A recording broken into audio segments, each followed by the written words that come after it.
Alam mo, sa negosyo, walang instant success. Hindi yan parang kape na instant. Lagyan mo lang ng tubig. Success na. Kung gusto mong umasenso, tanggapin mo yung realidad.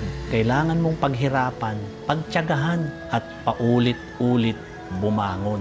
May mga araw na walang benta, may linggong lugi, at minsan gusto mo nang sumuko. Pero ito ang tandaan mo, lahat ng successful na negosyante, dumaan din dyan. Walang shortcut.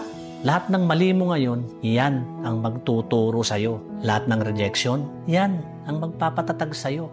At lahat ng hirap, yan ang magpapatunay na gusto mo talagang magtagumpay. Kaya kung nasasaktan ka, nahihirapan ka, abay congrats! Ibig sabihin, nasa proseso ka. Huwag mong madaliin. Focus ka lang sa growth mo. Kasi sa dulo, yung pagod mo, yung pawis at luha mo, yun din ang magiging dahilan bakit ang sarap ng success mo. Tandaan mo na walang instant sa negosyo, pero ang sigurado, may tagumpay pag tuloy-tuloy ka.